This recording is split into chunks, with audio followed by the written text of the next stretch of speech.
ठुकरा के मेरा प्यार अब मेरा इंतकाम देखेगी।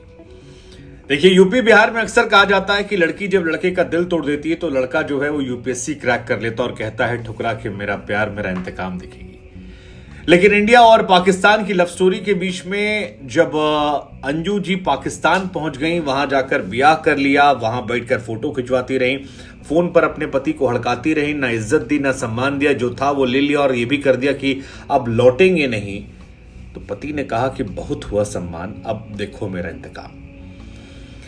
खबर निकल कर आई है कि अंजू जी के पति जो हैं उन्होंने पाकिस्तान गई अपनी पत्नी पर एफआईआर करवा दी है और उस एफआईआर में लिखवाया है कि बिना तलाक के इन्होंने पाकिस्तानी प्रेमी से शादी की है, जो हिंदुस्तान के कानून के हिसाब से गलत है, इनको सजा होनी चाहिए। साथ ही कहा कि इनको धमकी दी गई और उकसाने के आरोप लगे और तो और लगे हाथ धीरे से केस ये भी लिखवा दिया कि कुछ जरूरी कागजात जो थे वो जाकर वहां ये दे आई हैं। अब सवाल ये है कि क्या इसके बाद अंजू दीदी जो है वो नप जाएंगी? क्या इंडियन लॉस के हिसाब से उनको इंडिया वापस आना पड़ेगा, क्योंकि वो टूरिस्ट वीजा पर गई है, वो इंडियन नागरिक है, पाकिस्तान की अभी नागरिक नहीं हुई है और ऐसे जाकर नागरिक नहीं बन सकती। दो देशों के बीच में इलीगल तरीके से आने कहानी अलग होती है और लौटी तो क्या यहां जेल जाएंगी? हो सकता है ऐसा। दरअसल अब तक सारा मामला जो है वो गरमाया था, लेकिन गरमाने के साथ ही एक सब्र भी था।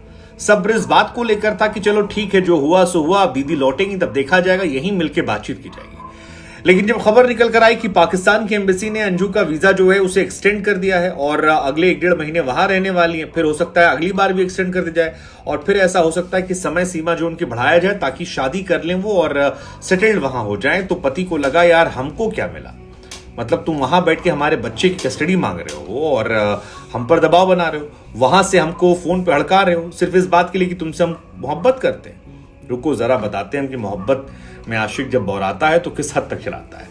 इसके बाद इनके पति अरविंद अपनी 34 साल की पत्नी अंजू और उनके पति नसरुल्ला उन पर भी केस ठोंके और दोनों पर आरोप लगाया है कि इनको यहां से बुलाया गया और वहां जाकर ब्याह कर लिया, इन पर केस ठोका जाए। तो इसमें जो मेनली है वो है कि बिना शादी तोड़े यहां से जाकर निकाह करना, जो इंडियन कॉन्स्टिट्यूशन गलत है, धमकाना और इन तमाम चीजों को लेकर भिवाड़ी अलवर में जाकर शादी को लेकर शिकायत दर्ज करवाई और पुलिस भी इतनी एक्टिव थी कि तुरंत शिकायत दर्ज कर ली है। शुक्रवार को रात को 9 बजे ये शिकायत जो है दर्ज करवाई गई है। पहली धारा जो लगी है वो आईपीसी की 494 494 में कहा था कि अगर आप शादीशुदा हैं तो आप किसी और से शादी नहीं कर सकते। दूसरा 500 आईपीसी की धारा जिसमें मानहानि का मामला, 506 जान से मारने की धमकी और आखिरी वाला जो है वो तो बड़ा सेंसिटिव है जिसमें कहा गया है कि आईटी एक्ट 43 और बटा 66 इनके तहत केस दर्ज किया गया, जिसमें किसी डिवाइस से आपत्तिजनक सामग्री जो है वो यहां से भेजना या गोपनीय डेटा का ट्रांसफर करना। अब गोपनीय डेटा के ट्रांसफर में आप कुछ भी डाल दो सब चल जाता है और ये सारी जानकारी जो है ये वहां के डीएसपी हैं सुजीत शंकर, वो बताते हैं। सुजीत शंकर कहते हैं कि यार अंजू के पति ने हमको शिकायत दी है कि भैया धमकी दे रही वहां बैठ के। अब इंडियन नागरिक के हकों की रक्षा करना तो हमारी हिम्मत है। साथ ही वो ये भी कह रहे हैं कि केंद्रीय एजेंसियां जो हैं, सेंट्रल एजेंसीज, उनसे हेल्प मांगी जा सकती है।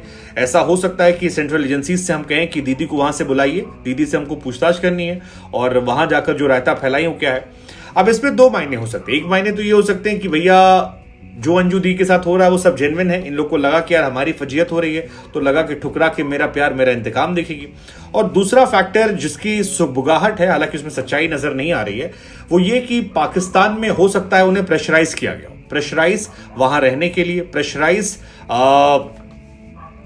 सीमा हैदर वाले मामले को बैलेंस करने के लिए, और इसी वजह से उनका एक्सटेंशन बढ़ता जा रहा है। वो टीवी पर कह रही हैं कि मैं शादीशुदा नहीं हूं, लेकिन इसके बावजूद उनकी तस्वीरें लगा रही हैं। तो अगर फोर्स वाला मामला भी है तो इस तरह केस करके एजेंसियों के जरिए उनको वहां से यहां डिपोर्ट करवा लिया जाएगा, क्योंकि ये कानूनी प्रक्रिया के तहत है। हालांकि लौटेंगी तो 7 साल तक के लिए जेल जा सकती हैं अगर जेन्युइनली केस ठोका होगा तो।